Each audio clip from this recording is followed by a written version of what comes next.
C'est moi, Gail Benoît, je suis la gestionnaire en santé et sécurité et je travaille aussi dans le bureau de sécurité.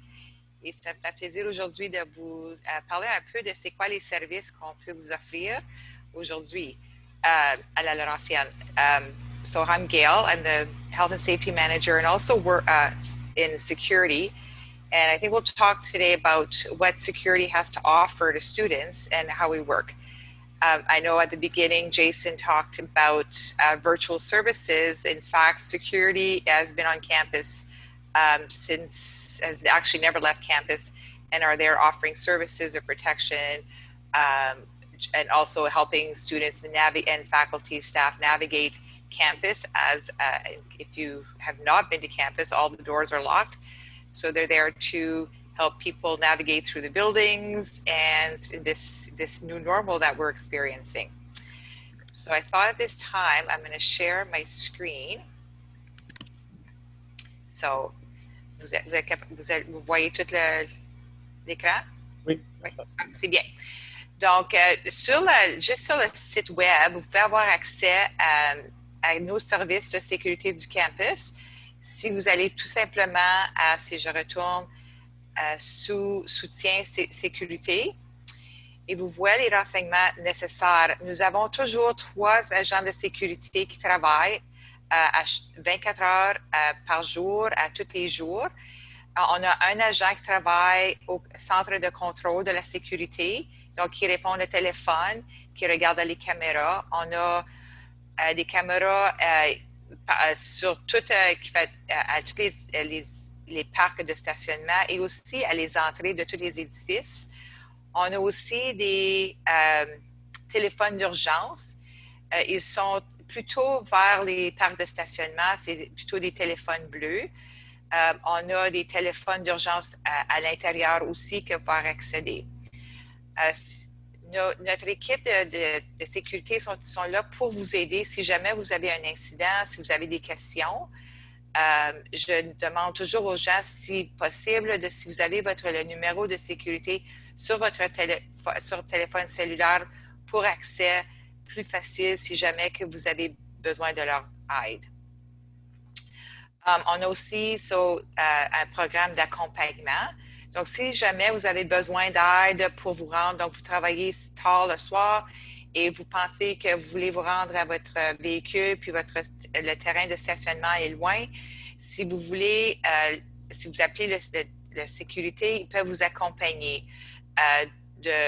Soit ça peut être virtuel, donc vous accompagner par caméra, ou si vous voulez, ils peuvent envoyer un agent pour vous accompagner à votre véhicule. On a aussi des programmes de travail en isolement. Pensez que certaines fois, les étudiants qui doivent travailler un peu tard le soir, soit dans un laboratoire ou dans la bibliothèque, si vous travaillez seul, si vous voulez, vous pouvez toujours appeler les agents de sécurité pour les laisser, pour leur informer. Ils vont venir de temps en temps pour vous surveiller, pour vous assurer que vous êtes toutes en sécurité.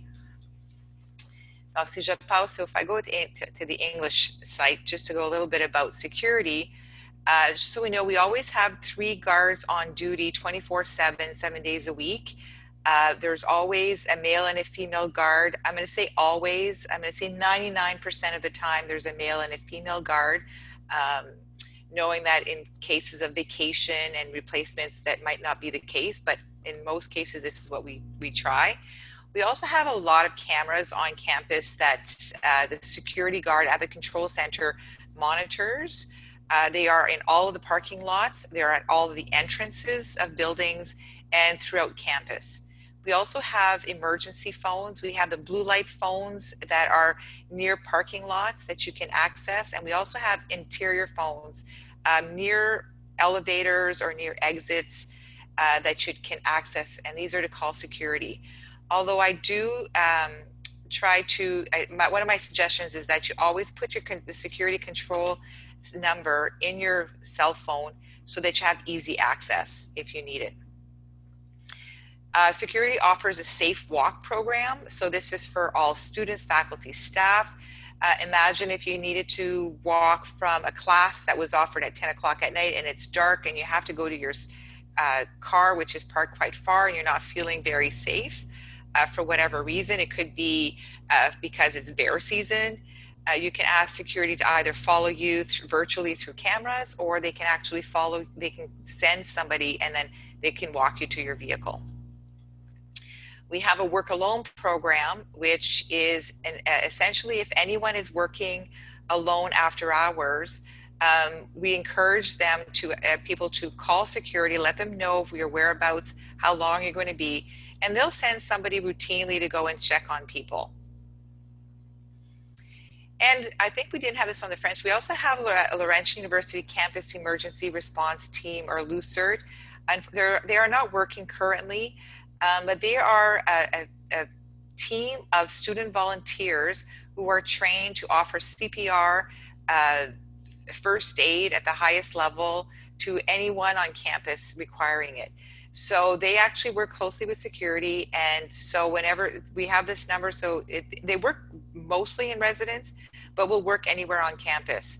So if students have this number, call the LUCERT, they will offer first aid, and security is also there just as sometimes just to watch, just to make sure, or to gather information for our reports. One other thing I wanted to mention about is also that security, because the occupational health and safety works in security, so if you have any questions about occupational health and safety, you can find here as well. And we have all of our emergency situations that you can find here. So all of our guides. So if ever you're thinking about what should I do in case of an evacuation, what are our procedures, you can find these here.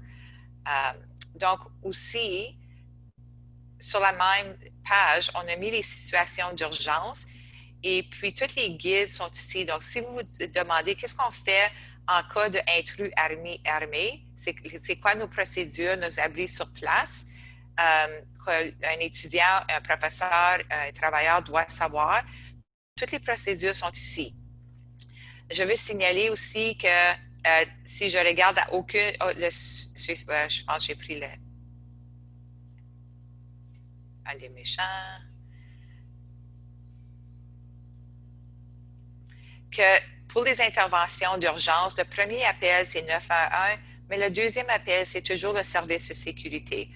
On vous demande toujours d'appeler le service de sécurité, même si vous avez appelé le 911, parce que l'agent de sécurité peut se rendre à l'endroit d'urgence plus rapidement et offrir du service. Et aussi peut rencontrer la personne, ou ce soit l'ambulance ou les pompiers à l'entrée de l'université pour les guider à l'endroit. Donc, it's very important that when you call 911, if that's your first emergency call, as all of these procedures are going to indicate that your first call should be to 911, your next call should be then to security. And we ask this, oh, I'm still in French. And we ask this because security can get to the area faster than an ambulance or a fire department. So they're on campus already and they can respond within 5 minutes. So please call security so that they can respond to the area, and then they'll send a second security guard to the entrance and help the ambulance driver or the fireman to the location they need to get to. Now, recently, because of the COVID crisis which is started as a university, now we're back to campus, there are some procedures that individuals should be made aware of. Security right now are actually approving temporary access to campus. So if anybody requires temporary access to either pick up some books, go to the library to meet someone, they would fill out a form. I'm trying to get to that page. I think it'll be better if I just start over. So you can fill out an actual form, and you can get all of the information here on the Laurentian webpage. What they've done is our marketing department did a wonderful job creating a cheat sheet. I suggest that everybody downloads this and puts this on their desktop. So it gives you all the information, all the procedures that Laurentian University has put together in terms of COVID and our return to work process. Donc, la Laurentienne a ce PDF que je suggère que vous mettez sur votre ordinateur pour un accès plus rapidement. On a toutes les procédures, tous les formulaires nécessaires pour un retour au travail. Donc, pour le retour au travail, on a 3 différentes procédures. On a accès temporaire au campus. Donc, si vous voulez un accès temporaire au campus, vous avez un formulaire.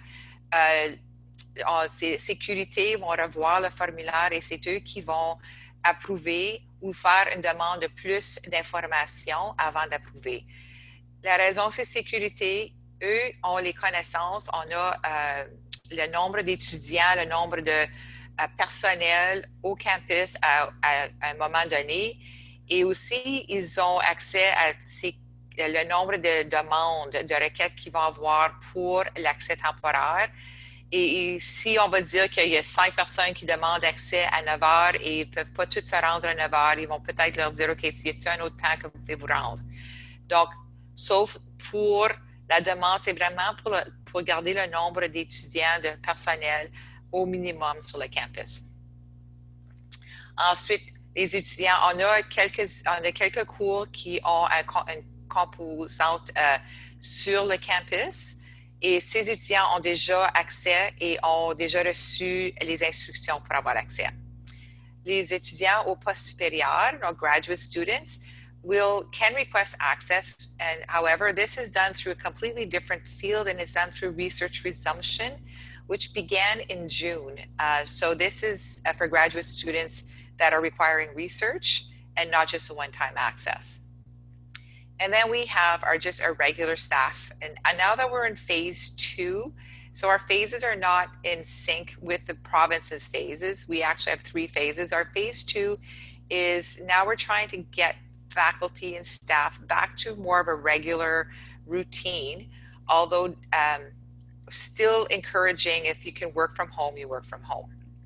Donc, même pour les étudiants, à ce moment, on encourage les étudiants, si vous pouvez, de rester à la maison pour faire vos études, mais comprendre qu'aussi, on a ouvert 3 étages dans l'édifice Parker pour vous aider si vous avez besoin d'une place pour faire vos études. Donc, si vous demeurez à Sudbury et même si vous n'êtes pas en résidence, si ça vous prend une place plus tranquille ou avec un accès plus stable pour l'Internet, vous pouvez vous rendre dans l'édifice Parker. Les portes sont ouvertes et ça ne vous prend pas une demande pour avoir accès. Donc, juste pour les étudiants qui veulent avoir, donc on a trouvé une place pour les étudiants pour étudier. Donc, je pense que j'ai fini. Stop share. Pour la sécurité, encore si jamais vous avez des questions en temps même pour les procédures pour le COVID, ils sont tout au courant. Ils sont ici pour vous aider, pour répondre à vos questions et pour aider. Pour avoir accès sur le campus, on a une politique. Donc, we do have a policy on face covering. So it is required that all individuals on campus wear face covering while walking through the hallways or in study spaces or in common areas or in work areas where 6 feet cannot be maintained. Donc, si vous ne pouvez pas garder une distance de 6 pieds entre les individus, on demande qu'un couvre-visage soit porté durant votre visite à l'université. Donc, encore, si vous avez des questions, s'il vous plaît, vous pouvez juste appeler Sécurité ou envoyer un courriel à sécurité@laurentienne.ca.